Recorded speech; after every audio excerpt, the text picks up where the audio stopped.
제가 청량리 교회에서 인턴을 시작했습니다. 제가 목회 이제 34년을 하고 금년에 이제 희망 퇴직을 합니다. 근데 마지막 사경회를 또 청량리 교회에서 하게 돼서 하나님의 특별한 또 섭리가 아닌가 그런 생각을 하게 됩니다. 이 자리에 서서 보니까, 지난 30 몇 년입니까? 이제 83년도, 4년도 있었으니까, 그때 생각이 아주 생생하게, 되살아나고, 또 우리 박경희 장로님 또 뭐 하시는 거 보니까, 옛날에 그 추억들이 아주 새록새록, 이렇게 솟아나면서 느낄 수 있고, 또 여러 이제 어르신들 보니까 아직도 제가 알아뵐 수 있는 분들이 여러 분 계셔서 좀 너무나 참 반갑습니다. 특별히 제가 30여 년 더 지나서 이 자리에 서서 그런지 그때 그 전도사 때 처음 설교로 섰을 때에 그런 이제 흥분 비슷한 게 조금은 있습니다. 특별히 이번에 우리 친구 이경호 목사님 목양하시는 교회에서 하나님 말씀을 또 함께 나눌 수 있는 귀한 특권을 주신 하나님께 정말로 감사드립니다. 이번에 제가 청량리 교회에서 사경회를 하니까 저희 집사람이 옛날 그 생각이 나서 그런지 오늘 꼭 와보고 싶다 그래서 뒤에 왔습니다.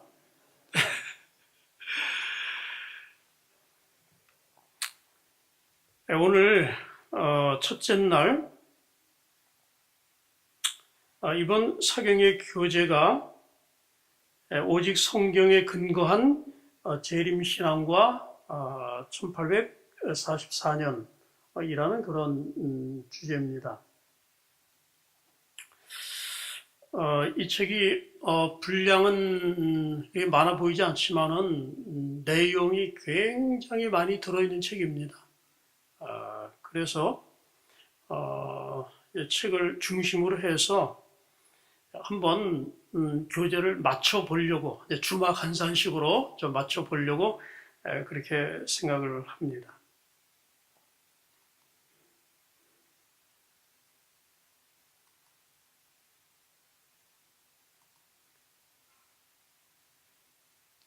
좀 크게 나오면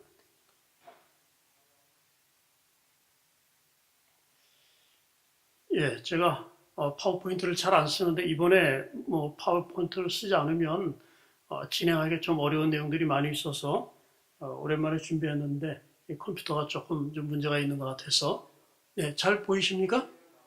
예. 이제 성경절을 제가 읽도록 하겠습니다. 계시록 12장 17절 용이 여자에게 분노하여 돌아가서 그 여자의 남은 자손 곧 하나님의 계명을 지키며 예수의 증거를 가진 자들로 더불어 싸우려고 바다 모래 위에 섰더라. 우리 제7안실 예수 재림 교인들이 잘 아는 그런 구절입니다. 이 구절을 통해서 우리가 바로 남은 교회다. 남은 교회는 하나님의 계명을 지키며 예수의 증거를 가진 교회다. 우리가 이제 계시록 12장을 보게 되면 이제 하늘에 대쟁투가 있고 그 다음에 예수님께서 이 땅에 탄생을 하시고 또 승천하시고 그 다음에 이제 교회에 대한 사단의 1260년에 걸친 박해가 있게 됩니다. 하나님께서 1260년이라는 긴 기간을 마귀에게 주셨지만은 그러나 마귀가 그 교회를 완전히 박멸시키는데 성공하지 못합니다. 그 다음에 등장하는 것이 여자의 남은 자손입니다. 여자의 남은 자손이 일어나는데 이번 이제 공부가 우리 재림교회 역사를 간략하게 초창기 역사를 간략하게 좀 소개 드리면서 시작하는 것이 좀 더 이해에 도움이 될 것 같아서 약간 그 부분을 함께 좀 다뤄보도록 그렇게 하겠습니다.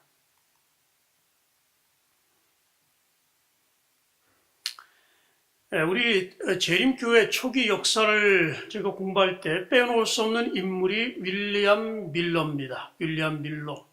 침례 교인이었죠. 그리고 농부였습니다. 그러다 그가 청년 시절에 이제 신앙을 잃어버리게 되죠. 이신론에 빠져서. 그러다 그 군대에 갔는데 초자연적으로밖에 설명이 안 되는 특별한 경험을 하게 됩니다. 그래서 이제 전쟁이 끝난 다음에 그가 이제 하나님께로 다시 돌아오게 되죠. 그래서 성경을 이제 깊이 연구를 하게 되는데, 그래서 그가 성경을 좀 더 깊이 연구하는 과정에서 이해 안 되는 구절은 이해될 때까지 연구하고 넘어가는 원칙을 정하고 이제 성경을 공부했습니다. 그러다 그가 마주친 성경책이 다니엘서 8장 몇 절입니까? 다니엘서 8장 14절입니다. 2300주야까지니 그때 성소가 어떻게 되리라? 정결하게 되리라. 그래서 그가 그 성경절을 해석하기 위해서 열심히 연구해서 내린 결론은 성소는 교회, 성소는 세상이다. 근데 세상이 정결하게 된다는 것은 예수님이 재림하시는 것이다 하는 결론을 내리게 되었습니다. 그래서 그가 2300주야를 연구해 보니까 그 끝나는 연대가 1843년입니다. 그가 1818년에 그런 결론에 도달하게 됐습니다. 이제 25년이면 예수님이 오신다. 근데 아무도 그 사실을 모르니까 그의 마음속에 양심이 이야기를 합니다. 가서 세상에게 이 사실을 알려야 한다. 그런데 내가 평신도인데 내가 혹시 잘못 계산할 수도 있다. 그래서 5년 동안은 더 깊이 연구했는데 그 사실이 변하질 않아요. 그러나 일개 농부가 어떻게 이 소식을 전할 수 있겠습니까? 그래서 그가 또다시 이제 8년을 더 기다립니다. 그때가 이제 1831년입니다. 그런데 그가 가졌던 그 확신이 계속해서 그의 마음에 얘기하는 겁니다. 그때 그의 나이가 이제 50살입니다. 50살이 됐어요. 근데 그의 마음속에 계속 한 음성이 들립니다. 내가 발견한 것을 가서 세상에게 말하라. 짓눌러 버렸습니다. 그런데 계속해서 그런 확신과 음성이 계속 들려오는 것입니다. 도저히 그 음성을 그가 잠잠케 할 수 없어서 한 번은 하나님께 이렇게 약속을 했습니다. 하나님, 저는 설교를 못하는 사람입니다. 그러나 누가 저한테 와서 설교해 달라고 한다면 제가 가겠습니다. 그랬어요. 누가 나를 부르랴? 그러니까 마음이 너무너무 편해졌습니다. 그런데 30분도 채 되지 않아서 누가 그의 집 문을 노크를 하는 겁니다. 그의 조카인 어빙이 찾아왔습니다. 그러면서 하는 말이, 아저씨, 여기서 한 60리 떨어진 곳에 침례 교회가 있는데 그 목사님이 어디 출타하시니까 이번 일요일에 와서 설교 좀 해달라고 그렇게 부탁하라고 저한테 전화라고 하셔서 제가 왔습니다. 그래서 그때 윌리엄 밀러가 너무나 당황스럽고 그런 하나님께 약속을 한 것에 대해서 분노하면서 그가 이제 뒷뜰에 가서 막 하나님께 그 항의를 하다가 결국은 이제 하나님의 뜻을 그가 받아들이게 됩니다. 그래서 그가 이제 그 교회 가서 설교를 했습니다. 설교를 하고 났는데 자기도 모르는 사이에 여기저기서 자꾸 설교 초청이 들어오는 것입니다. 회중교, 장로교, 침노교 여러 곳에서. 그래서 초청받는 곳에만 갔습니다. 2년 동안. 그런데 그가 초청받아 가는 교회마다 교인 수가 증가하는 것입니다.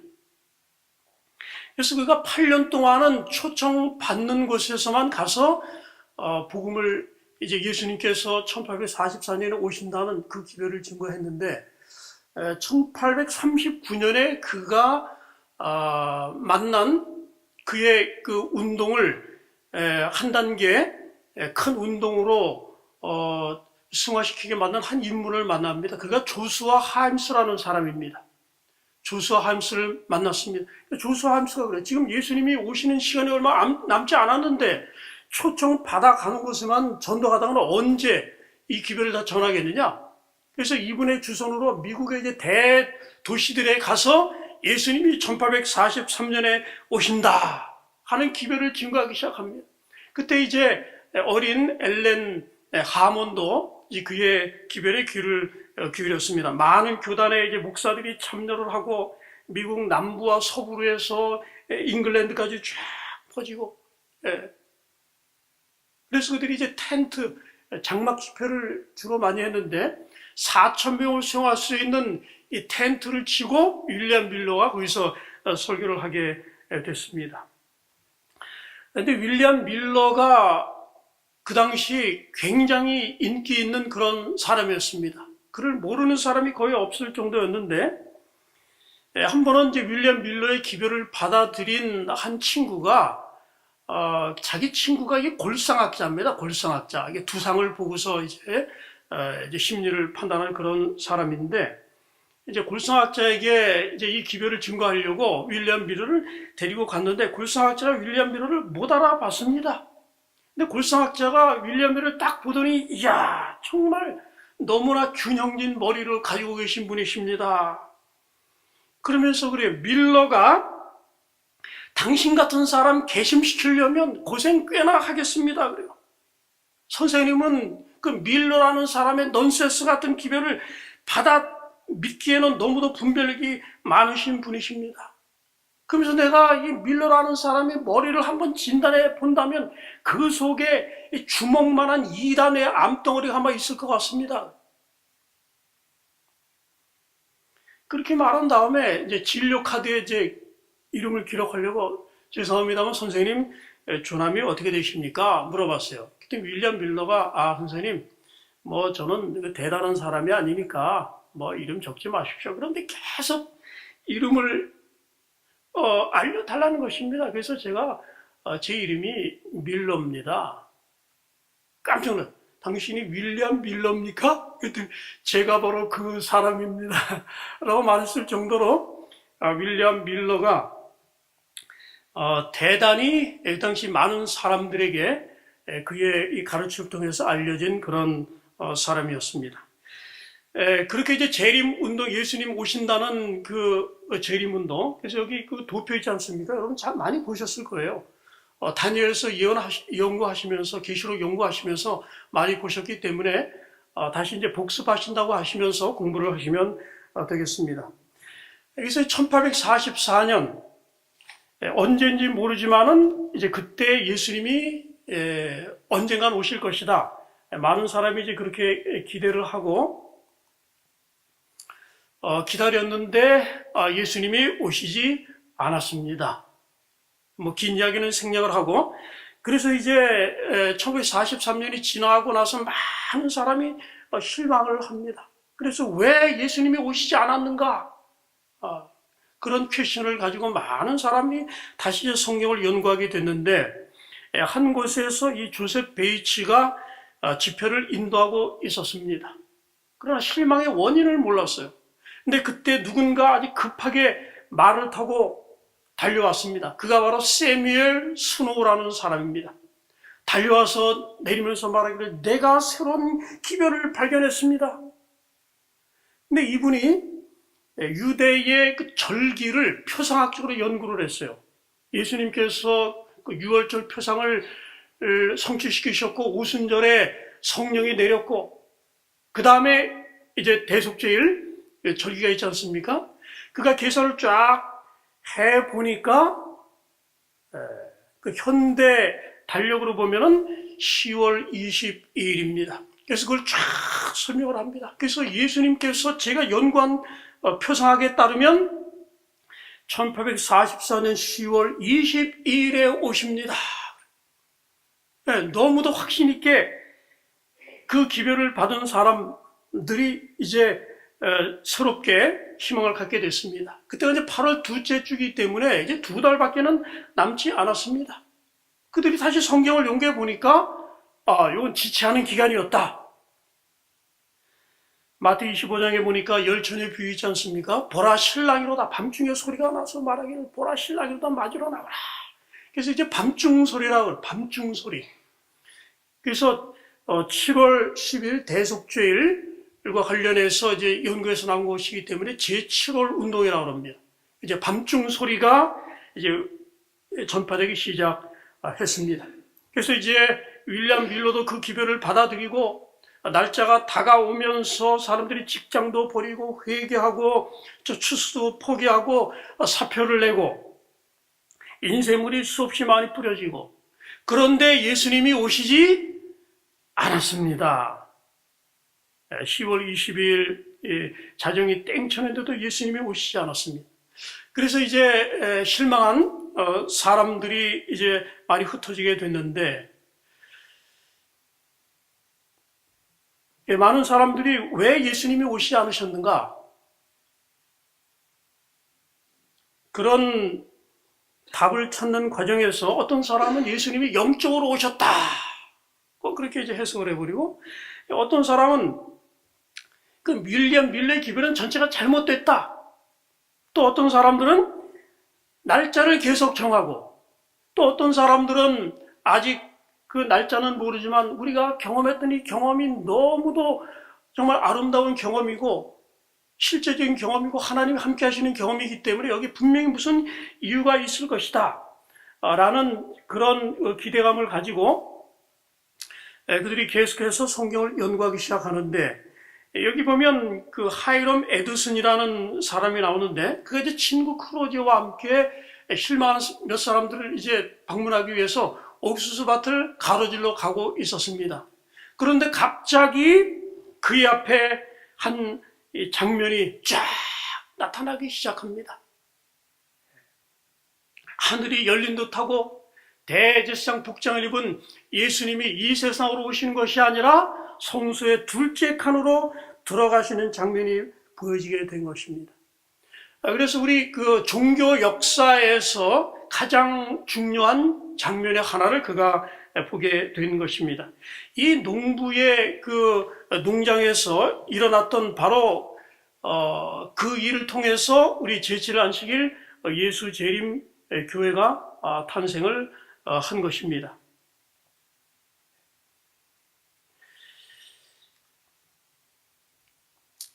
그래서 그들이 이제 성경을 계속해서 연구한 결과 예수님께서 옛적부터 항상 계신 분에게로 구름을 타고 이 땅으로 오시는 게 아니라 하나님 아버지께 가시는 그 심판의 장면이라는 사실을 그들이 깨닫게 되고 또 성경을 연구해 보니까 하늘에 있는 그 언약궤가 열리는 장면이 나옵니다. 십계명이 보이는 그 장면이 나오고 그러면서 그들이 이제 성경 말씀을 다 이렇게 짜맞추기 시작하면서 계시록 10장에 나오는 너희가 많은 나라와 족속과 백성과 방언에게 다시 예언하여야 하리라 하는 그 말씀 속에서 그들이 실망의 이유를 깨닫게 됐습니다. 작은 책, 바로 다니엘서를 연구했는데 입에는 다나 배는 쓰게 되지 않습니까? 그게 바로 우리의 경험이다. 그러면서 그들이 서로 이렇게 발견한 사실은 이제 안식일 기별을 다시 발견하지 않습니까? 언약궤가 열리고 깊이 연구를 했습니다. 근데 1844년 12월에 엘렌 G. 화이트 여사가 헤인즈 여사의 집을 방문을 합니다. 거기 이제 여성들이 모여서 무릎을 꿇고 기도를 하는데 하나님의 성령께서 임하셨습니다. 그리고 엘렌 하몬이 계시를 받습니다. 그 유명한 계시 아닙니까? 하늘로 난 아주 좁고 아주 가파른 길이 쫙 있습니다. 그런데 거기에 성도들이 그 길을 따라서 하늘 도성으로 가는 중이었습니다. 그런데 그 뒤에서 빛이 쫙 비추고 있었습니다. 근데 천사가 말하기를 저 하늘 가는 백성들 뒤에서 비추는 저 빛은 바로 밤중 소리다. 밤중 소리가 뭡니까? 1844년 10월 22일을 확정한 바로 그 밤중 소리입니다. 바로 그 밤중 소리다. 1844년 10월 20일이 잘못됐다는 사람들은 이제 다 떨어져 나갔습니다. 그러나 엘렌 하몬에게 바로 신랑이로다 맞으러 나오라 했던 1844년 10월 22일에 그 날짜와 그 경험이 확실하다는 것을 보여주셨습니다. 그게 바로 그들의 길을 뒤에서 인도하는 빛이다 그랬습니다. 그리고 일주일 후에 또 다른 계시를 봅니다. 성소의 내부를 보게 됐습니다. 그의 이상까지 쫙 봤는데 아버지 하나님께서 하늘 구름을 타고 와서 하나님 보좌에 앉으시고 또 우리 예수님께서도 구름을 타고 오시고 천천만만의 천사들이 이제 심판을 베푸는 그 장면을 바라보는 그 장면을 보게 됐습니다. 그리고 나서 이제 성도들이 나라를 받는 장면이 나오게 됩니다. 그 후에 이제 더 연구하면서 이제 세 천사의 기별, 특별히 이제 안식일 기별에 대한 새로운 깊은 이해를 그들이 가지게 되고, 그래서 이제 새로운 사명, 온 세상에 전할 기별, 실망까지도 예언되어 있는 운동에 우리가 참여했다.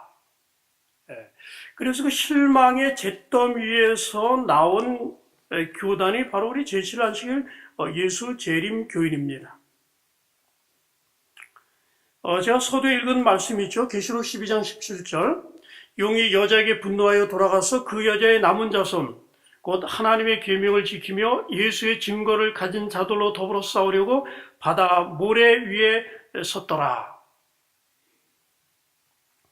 마귀는 성경을 아주 열심히 연구하는 그런 학도입니다.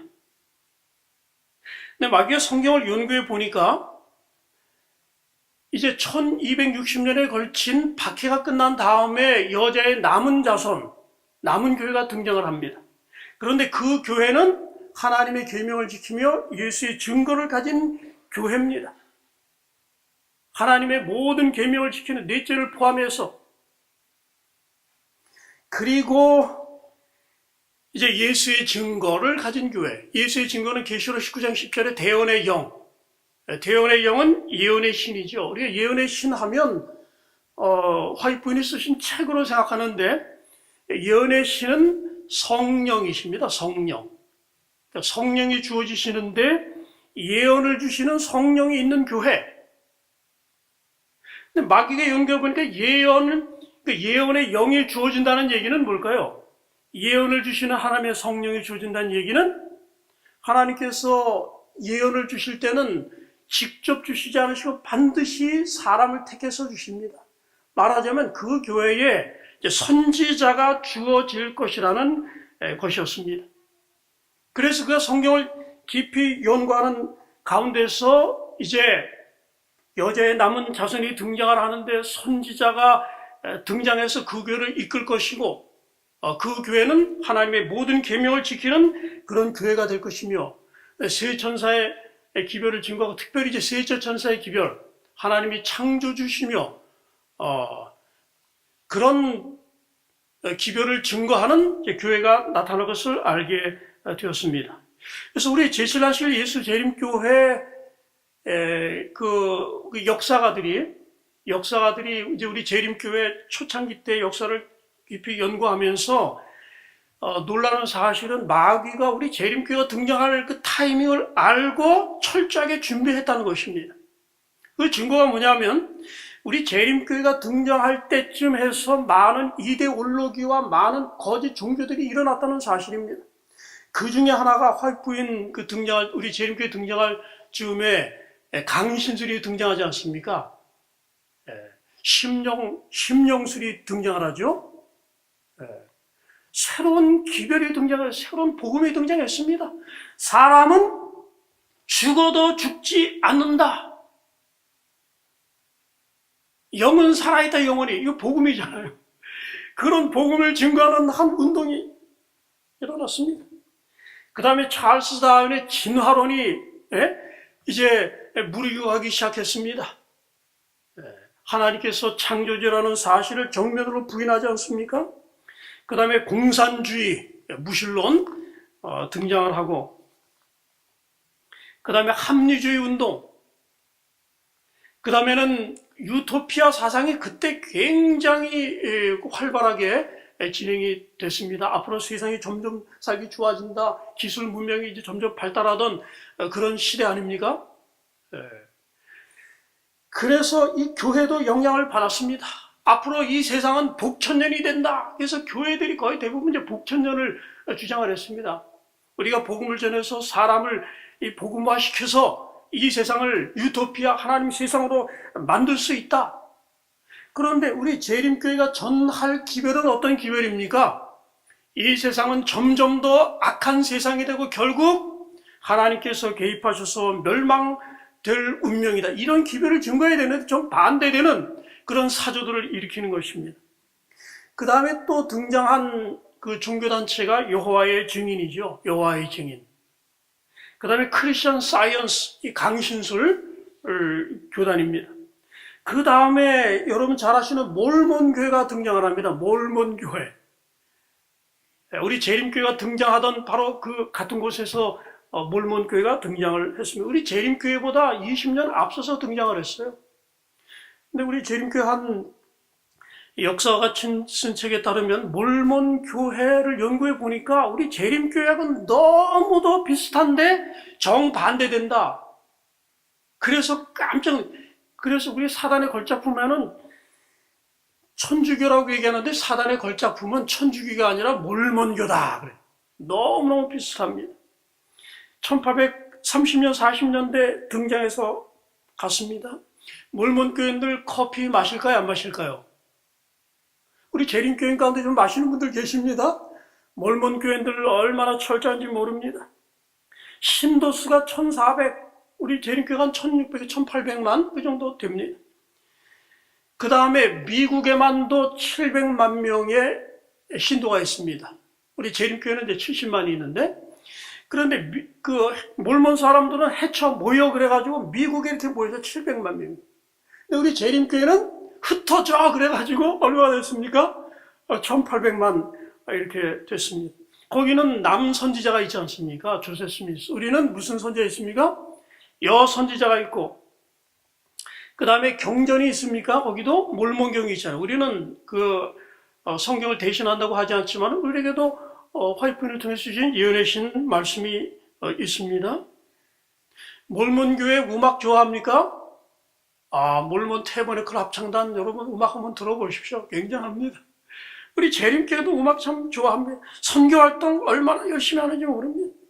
그 다음에 미국이라는 나라가 엄청 중요합니다. 몰몬에게는 미국이 낙원입니다. 앞으로 거기가 낙원이 될 것입니다. 그래서 다 미국 가려고 그래요. 예. 근데 우리 재림교회는 미국은 이 세상의 낙원이 아니다. 미국이 앞으로 하나님 백성을 뭐 할 것이다? 박해할 것이다. 그렇습니다. 몰몬은 이 세상 나라 건설하는 게 그들의 꿈입니다. 근데 우리 재림교인들은 그렇지가 않아요. 그러니까 몰몬 사람들의 재림교는 너무너무 다릅니다. 근데 제가 그 갑진진주라고 하는 몰몬교에서 나온 책을 읽어보니까 조셉 스미스 몰몬의 초대 선지자죠. 그가 이제 계시를 통해서 하늘나라에 가게 됐습니다. 하늘나라에 가서 예수님께 여쭤봤습니다. 어떤 사람은 첫째 날이 안식일이라고, 어떤 데는 일곱째 날이 안식일이라고 그러는데 어떤 게 맞습니까? 이렇게 물어봤어요. 예수님께. 네? 우리 재림교회 같으면은 그렇게 물어보지 않죠. 우리 재림교회는 성경 말씀을 통해서 그 뜻을 발견하려고 그러는데 몰몬은 그게 아닙니다. 계시를 통해서 하는 게 아주 편리해요. 거기는. 그래서 예수님께 물어봤습니다. 그랬더니 예수님의 안색이 쫙 변하면서 노기를 띠시면서 이렇게 말씀하셨다는 거예요. 내가 2000년 전에 세상에 가서 그날을 첫째 날로 바꿔놓고 왔는데 아직도 일곱째 날을 지키는 사람이 있느냐. 예수님이 역정을 냈다. 그게 거기 쓰여져 있어요. 여러분 좀 이상하지 않습니까? 우리 재림교회 가장 확실한, 가장 핵심적인 이 안식일 진리에 대해서 말이에요. 몰몬교회 너무도 비슷하지만 정반대되는 이 거울로 보는 이미지처럼 서로 상반되는 이미지처럼 이 몰몬 교회를 등장을 시키고 그 다음에 고등비평 등등 여러 가지 그런 이데올로기로 그러니까 우리 재림교회가 처음 이제 윌리엄 밀러의 운동의 그 잿더미에서 탄생을 했을 때는 처음에 성경 연구하는 사람이 얼마 되지 않았어요. 뭐 신학적인 사람들도 없지 않았습니까? 성경을 깊이 연구하고 마치 갓 태어난 이 동물 새끼가 이 포식자들이 우글거리는 이 정글 속에서 살아남으려면 그건 기적 아닙니까? 그런데 우리 재림교회가 태동하기 전에 벌써 여러 이데올로기에 그릇된 종교들로 세계 이 전체적인 사조들을 그렇게 완전히 포위해놓고 마귀가 기다리고 있는 장면이 계시록 12장 17절입니다. 용이 바다 모래 위에 섰더라.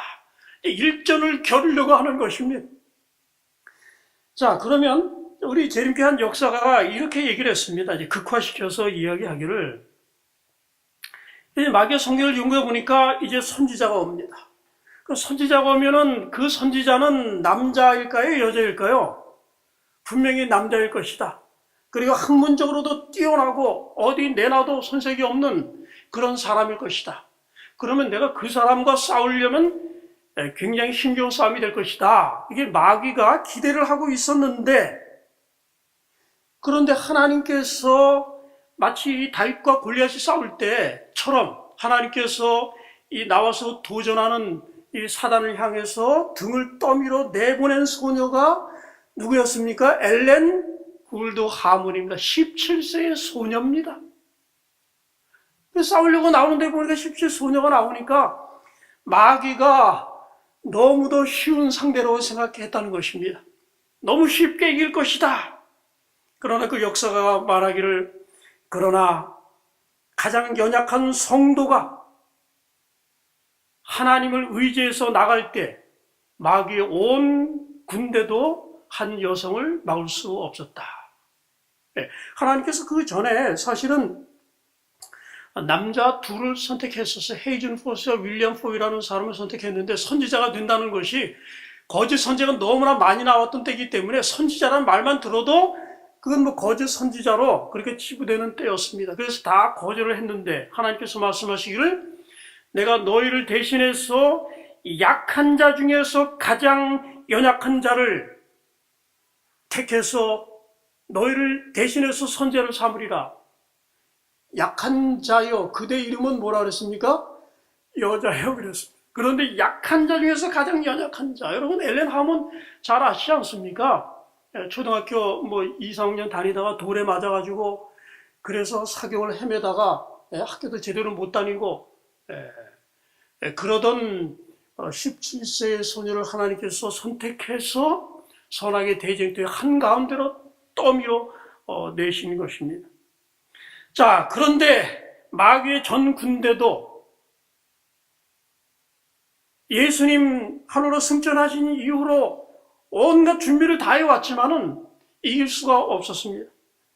그래서 우리 선지자의 그런 인도를 통해서 우리 재림교회 처음에 뭐 10명 모이고 그다음에 조금씩 자라나긴 했지만은 이런 사람들이 성경을 연구하면서 신학적인 교육도 받지 않은 사람들이 어떻게 새로운 교리를 만들어내서 우리 재림교회 교리의 초성을 만들어낼 수 있었겠습니까? 물론 성경을 연구했지만은 엘렌 G 화이트를 통한 하나님의 성령의 인도하심이 큰 역할을 했던 것은 우리가 부인할 수 없습니다. 우리 재림교회에 유명한 그런 석학들이 많이 있습니다. 근데 그 중에 하나가 프란시스 D 니콜이라는 사람입니다. 근데 이 사람은 우리 재림교회 최고의 지성의 한 사람입니다. 아주 탁월한 사람이에요. 그래서 엘렌 G 화이트과 그의 비평가라고 하는 책을 썼고 또 밤중소리라는 책을 썼고 우리 재림신학의 이유라는 책을 썼고 성경주석 여러분 다 가지고 계시죠? 그 성경주석 총편집장을 한 사람이 바로 이 프란시스 D 니콜입니다. 근데 이분이 한 번은 이제 윌리엄 밀러에 관한 자료를 이제 찾으려고 제1일 재림교회, 그러니까 밀러 운동 후에 이제 생겨난 교회 중에 하나가 제1일 재림교회입니다. 근데 그 교회에 윌리엄 밀러의 자료들이 아주 많이 있었어요. 그래서 이제 거기에 약속을 하고 그 교회 이제 목사님들 만나서 자료를 받고 그다음에 서로 이야기를 하는데 그 교회 목사님들이 아주 부러운 듯이 얘기를 하는 겁니다. 목사님 교회의 지도자들은 우리보다 더 지혜로운 선택을 했습니다. 그들은 출판 사업의 필요성을 보고 시작했고 의료 사업, 교육 사업, 그리고 전세적인 사업의 필요를 보고 시작했습니다. 또 잘 짜여진 조직의 필요성도 보았고요. 그래서 우리 교단은 그렇지 않은데 오늘날 목사님의 교단은 강하고 빨리 성장하고 있는 것 같습니다. 이게 제1일 재림교회 목사님이 이제 차를 타고 가면서 한 얘기입니다. 그때 이 프란시스 디그 니콜 목사님이 우리 재림교회 목사님이 뭐라고 답변했냐면 우리 지도자들은 목사님 내 지도자들처럼 그렇게 지혜롭지 않고 비전도 크지 않았습니다. 기록을 보신다면 아시겠지만 모두 평범한 사람들이었습니다. 비전도 믿음도 좁은 사람들이었습니다. 그러나 우리 가운데는 아주 특출한 여성이 한 분 있었습니다. 그녀는 우리가 마땅히 해야 할 여러 사업들을 가리키며 일러 주었습니다. 우리는 그녀의 권면과 지도를 받아들였습니다. 왜냐하면 우리는 그녀가 하나님께로부터 이상과 계시를 받고 있다고 믿었기 때문입니다. 우리가 이렇게 훌륭한 조직을 가진 것과 재림교회가 성장한 이유는 다 이런 이유 때문입니다. 근데 재림교회 목사님들이 그 얘기를 들으면서 한마디도 하지 않았습니다. 왜냐하면 초창기 때에 엘렌 화이트를 엄청나게 공격한 교단이 바로 이 교단입니다. 마귀의 영을 받은 여자가 간질에 걸려서 엉뚱한 예언을 하고 있다 이렇게 말한 사람이 그 교단이거든요. 그런데 그 여성의 지도를 따른 교회는 굉장히 성장하고 있는데 교단은 제자리 걸음을 하고 교인수가 점점 줄어들고 있었던 것입니다. 자, 우리 재림교회가 성장해 온 윌리엄 밀러의 그 잿더미에서 성장해 온 그런 과정을 보면 정말 너무도 아름다운 그런 이야기입니다. 우리 재림교회 얼마나 능력 있고 힘 있는 다이내믹한 전 세계적인 그런 교단입니까? 여러분 다 그렇게 믿으십니까? 재림교인이 되신 것에 대해서 큰 자부심을 느끼시죠? 자, 이제 이번에 저희들이 이제 설명을 하게 되는데, 그런데 지금 우리 제7안실 예수 재림교회 밖으로부터 또 안으로부터 재림교회가 여러 가지 이제 도전을 받고 있습니다. 그 도전이 뭐냐면 우리 재림교회 그 처음에 출생할 때 윌리엄 밀러의 그 연도 계산을 받아들이지 않았습니까? 1844년 10월 20일 그때 성소가 정결하게 함을 입으리라. 화이트의 계시를 통해서 우리 재림교인들이 이제 하늘 향해서 가는데 그 뒤에서 그들의 빛을 비춰주고 있는 것은 밤중 소리다 그랬어요.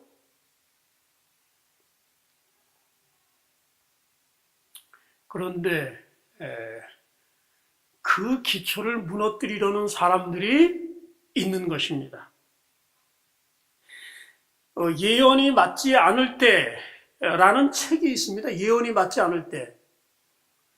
참 이 세상에 교단이 얼마나 많습니까? 시한부 종말론 교회도 굉장히 많습니다. 그래서 언제 예수님이 재림하신다 그런데 예수님이 재림하지 않습니다. 그러면 신도들 떠나갈까요? 안 떠나갈까요? 그런데 교인들이 많이 떠나가지 않고 그 교단이 무너지지 않더라고요. 또 다른 데 보면 거기도 시한부 종말론 해서 완전히 보기 좋게 그 예언이 빗나갔는데도 불구하고 교인들이 그 교회에 여전히 다니는 거예요. 왜 그렇게 다니게 될까요? 우리도 보면 저기 원주의 홍영선이라는 그 뭐 볶음국 키우는 사람이 뭐 언제 뭐 예수님 오신다 했다가 보기 좋게 틀리지 않았습니까? 그런데도 또 여전히 따르는 사람도 따릅니다. 왜 그렇습니까? 예언이 실패할 때라는 그 책에 보면은 그걸 이렇게 설명해요. 인지부조화라고, 인지부조화.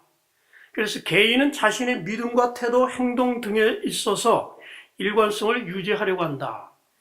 믿음이나 태도를 그 행동을 합리화하는 쪽으로 바꾼다 하는 것입니다.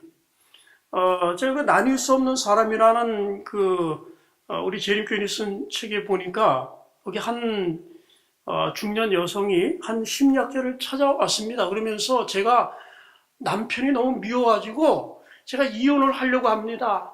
근데 제가 고의 이혼하지 않고 남편에게 피눈물을 흘리게 하고 제가 이혼하고 싶습니다. 그래서 선생님 방법을 알려주십시오. 그래서 그때 그 심리학자가 말하기를 제가 하라는 대로만 하면 당신 남편은 큰 상처를 입을 것입니다. 그래서 방법을 일러줬습니다. 가셔가지고 남편이 아내인 당신이 정말로 당신을 사랑하고 있다고 느끼게끔 지극정성을 다해서 남편에게 서비스를 하십시오. 그랬어요. 제가 어떻게 그렇게 합니까? 그러나 그렇게 하셔야 됩니다. 그러면 남편에게 복수할 수 없습니다. 그래서 남편이 당신이 정말로 남편을 사랑한다고 남편이 정말 철석하지 믿었던 바로 그 순간에 딱 이혼을 해버리십시오. 그러면 남편은 너무너무 상처를 받을 것입니다. 그 여성이 얼마나 무서운지 복수하려는 일념으로 그렇게 하기로 결심을 했어요. 마음으로는 도저히 얼굴만 봐도 말이죠, 그 남편인데 상냥하게 맛있는 거 해주고 그 남편이 너무 완전히 사람이 변해버린 겁니다. 그 남편이 정말로 아내가 나를 사랑하는가 보다 이렇게 한 달 동안을 그렇게 했습니다. 그리고 이제 한 달이 지났습니다. 다시 이제 그 여성이 사무실 문을 두드립니다. 그 의사가 물었습니다. 이제 이혼할 준비가 되셨습니까? 그랬어요. 그랬더니 여자가 환하게 웃으면서 박사님 제가 왜 이혼을 합니까? 내가 남편을 좋아하고 남편도 나를 좋아하는 내가 왜 이혼을 합니까? 근데 왜 이렇게 된 걸까요? 이게 바로 인지부조합니다. 내 생각은 싫은데 말이죠. 행동으로는 좋은 것처럼 하잖아요. 그러면 둘 사이에 아주 불편한 관계가 형성이 된다는 거죠. 그럴 때는 반드시 우리의 태도나 신념이 행동을 따라간다는 거예요. 자, 그런데 여기 인지부조화가 정말 그럴까요? 그래서 이제 그 사교든지 이런 사람들이 서로 어울려서 노래하고 찬미하면서 같이 밥 먹으면서 하늘나라 찬미 부르고 이렇게 하는데 막 가슴이 너무 기쁘고 말이에요. 그런데 날짜는 틀렸어요. 근데 경험상으로 보니까 이거는 너무너무 진정한 경험처럼 보이는 겁니다. 그럴 때는 날짜 틀린 게 이게 별로 그렇게 그 중요한 문제가 안 된다는 거예요. 그렇게. 그래가지고 그렇게 계속 다닌다는 겁니다. 여러분, 우리 제7안식 예수 재림교회는 어땠을까요? 여러분, 우리 초창기 때 그 기사를 읽어보게 되면 엘렌 G 화이트 부인도 내 생애사상 가장 행복했던 순간들이다. 죄를 자백하고 다시 오신 예수님의 재림을 진심으로 고대했던 그 장면 너무나 행복한 그런 시간이었습니다. 그런데 날짜가 틀렸어요. 그러면 어떻게 될까요? 그러면 대부분은 합리화를 시킵니다. 대충 이렇게 맞게 저렇게 해가지고 다시 이제 또 그것이 사실이냐 그렇게 하는데 우리 재림교회는 정말 그렇게 했을 거예요? 아니면 정말로 그렇게 믿을 만한 그런 확고한 토대를 가지고 있을까요? 우리 제7안식 예수 재림교회는 1844년 10월 22일 이 근거가 무너지면 우리 재림교회는 무너집니다. 기독교를 무너뜨리려면 어떤 교리를 무너뜨려야 될까요? 기독교를 무너뜨리려면 제일 기둥이 되는 부활의 교리를 무너뜨리면 기독교는 무너집니다. 그날로.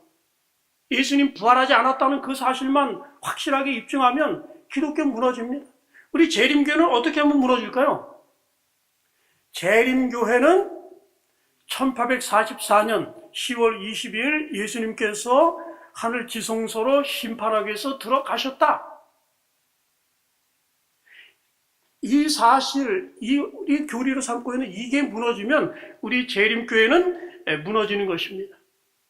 자, 그래서 이제 이번 기간 동안에 이제 작은 책을 저희가 이제 공부를 하게 되었는데, 여러분 그 규제를 보시게 되면 클리포드 골드슨이라는 사람이 있습니다. 이분이 이제 유대인입니다. 유대인이고 무신론자에다가 불가지론자에다가 심령술에 빠졌던 그런 사람인데, 이분이 우리 재림교회 기별을 발견합니다. 그래서 그분의 그 자서전이 나왔어요. 불타는 베스트셀러라는 자서전이 나왔는데, 이 사람이 이제 세천사의 기별을 발견하고 예언의 기별을 듣고 너무너무 행복하고 기뻤습니다. 근데 불행히도 이 사람이 교회에 들어온 타이밍이 언제냐면, 이 데스먼드 포드 논쟁이 막 시작되던 그런 때였어요. 아마 우리 교인들 가운데서 데스먼드 포드가 어떤 사람인가 잘 모르시는 분이 있을 겁니다. 호주의 그 아본데일 대학의 신학 과장이었고, 영국의 맨체스터 대학에서 유명한 그 FF 브루스 밑에서 박사학위를 한 사람입니다. 그래서 그 멸망에 가증한 것이라고 하는 유명한 논문을 쓴 사람이 데스먼드 포드입니다. 이 사람이 무슨 주장을 했냐면, 1844년 10월 22일에 예수님은 지성소 들어가지 않으셨다 그랬어요. AD 31년 하늘에 가셨을 때 예수님은 그때 지성소 들어가시고 그때 대속죄 행사 다 끝났다. 예? 예수님이 하나님 보좌 우편에 앉아 계시다 그랬는데 거기가 지성소 아니냐. 그러니까 우리 재림교회는 다 틀렸고, 이런 기별을 외치고 있었을 때가 바로 그때였습니다. 근데 이제 성경교회를 좀 배우고 우리 재림교회가 진짜 교회다라고 했는데, 그런 논쟁이 이제 미국으로 옮겨 붙었어요. 근데 보면은 그 사람이 가르치는 게 그겁니다. 다니엘 8장 14절에서 1844년 10월 20일 조사 심판하신다는 그런 결론을 절대로 이끌어낼 수 없다 하는 겁니다. 그래, 2300 주야 하면 2300년이라고 그러잖아요. 1일을 1년으로 하는 원칙을, 그 성경적이 아니다. 다니엘 8장의 정결이라는 말과 우리가 대속죄일의 성소 정결이라는 정결이라는 단어가 히브리 어상으로 이게 전혀 다른 말이다. 그걸 연결시키는 잘못이다. 히브리서에 보니까 예수님께서 승천하시자마자 하나님 보좌 우편에 앉으셨다 그랬는데, 재림교회는 1944년에 둘째 칸에 들어가셨다 하는데 이게 잘못됐다. 그 다음에 다니엘 8장의 작은 뿔은 우리는 천주 교황권으로 보지 않습니까? 근데 이 사람 말하기를 2세기 그때 그 안티오쿠스 에피파네스라고 하는 페르시아 한 왕이다. 예. 이런 문제들을 가지고 우리 교인들이 막 의심을 하고 그러는데, 처음에 우리 재림교회 이제 기별의 확실성을 가지고 했는데 이 사람이 거기에 대한 답변을 잘하지 못하는 것입니다. 그래서 이 재림 신앙의 이제 뿌리가 흔들기 시작하는 것입니다. 그래서 이분이 그때 재림 신앙을 다시 한번 이제 살펴보기 시작합니다. 1844년과 우리 재림교회의 기별은 너무도 밀접하게 연관되어 있다. 하나가 무너지면 그 하나도 무너지는 것이다. 그게 무너지면 엘렌 화이트는 거짓 선지자가 된다. 왜냐하면 화이트 부인이 계시를 통해서 봤지 않습니까?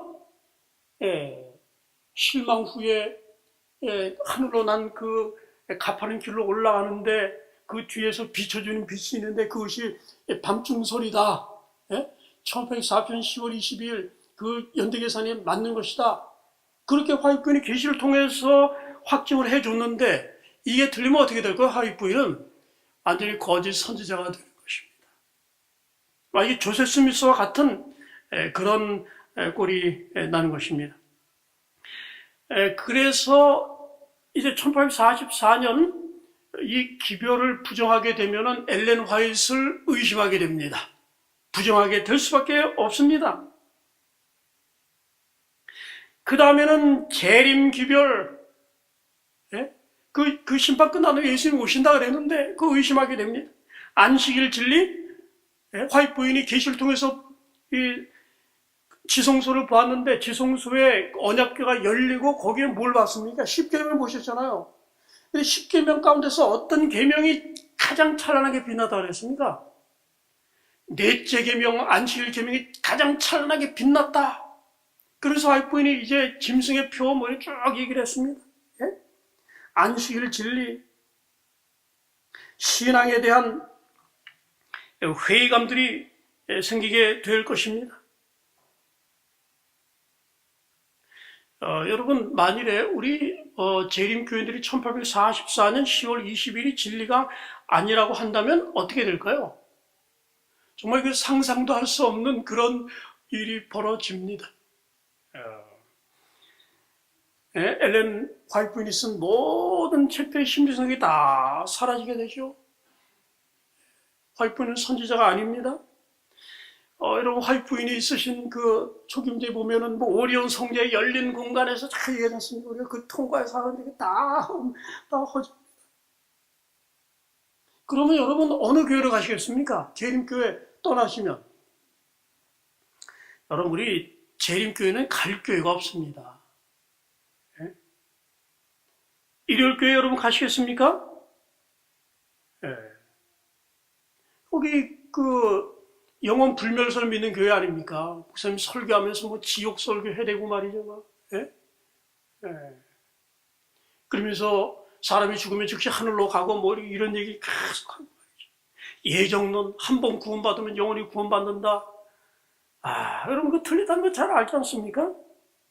그 다음에 안식일 여러분 확신하시잖아요. 1844년을 확신하지 않는데 안식일 확신하는 사람 많습니다. 그럼 우리 어느 교회로 갑니까? 예?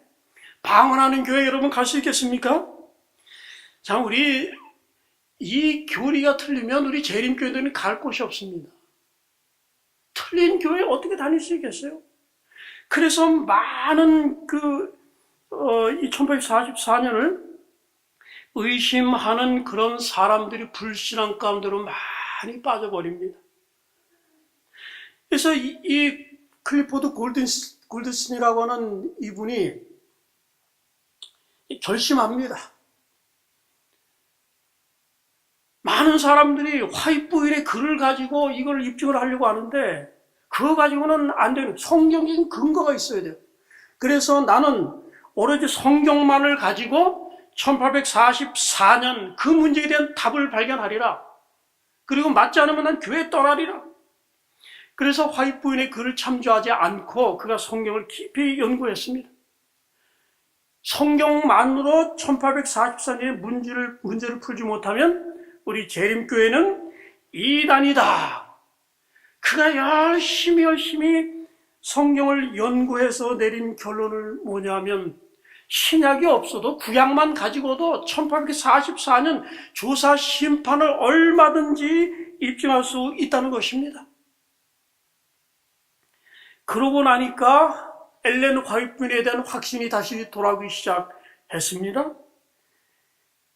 그 다음에 재림교회를 확신하게 되고 안식일 진리를 확신하게 되고 구원을 확신하게 되고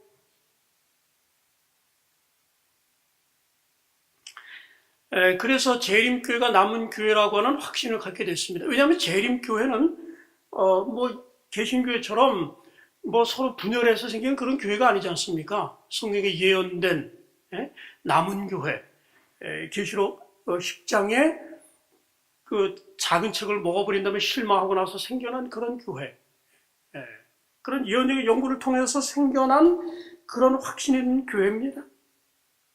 우리 재림교회가 가지고 있는 온 세상에 전해야 될 이 현대 진리, 우리가 전해야 될 그 기별에 대한 확신을 우리가 갖게 되고 우리 재림교회가 정말 남은 교회라고 하는 그런 확신을 갖게 되죠.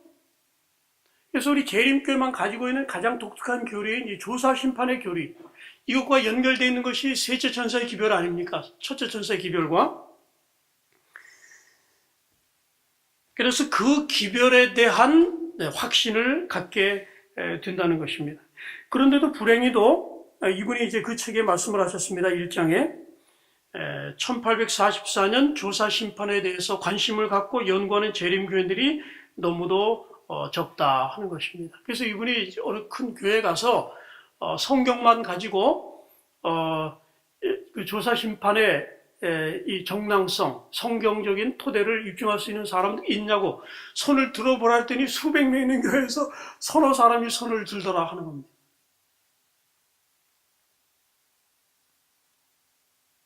그래서 그거는 이렇게 말합니다. 1844년 교리에 바로 서지 않고 이 가르침에 대한 최소한의 이해라도 없다면 당신은 환란 때와 흔들림의 때에 준비되지 않은 것이다. 그래서 거대한 이설의 바람에 휩쓸려 가버립니다.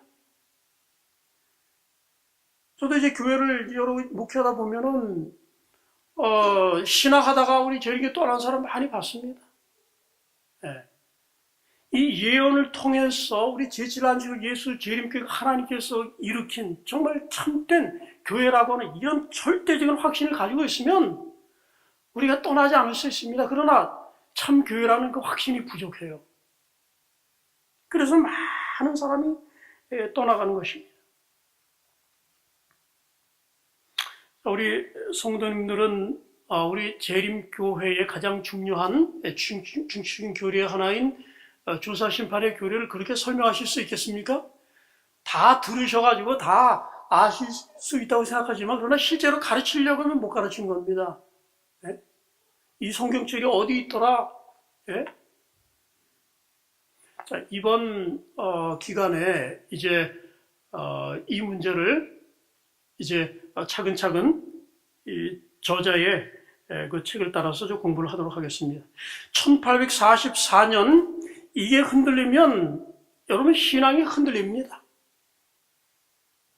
그 데스몬드 포드가 그 호주에서 그의 가르침 아래서 많은 신학생들이 공부하고 목회자들이 배출됐는데 호주에서 이 데스몬드 포드가 1844년이 이 비성경적이다. 조사심판이 성경적이 아니다.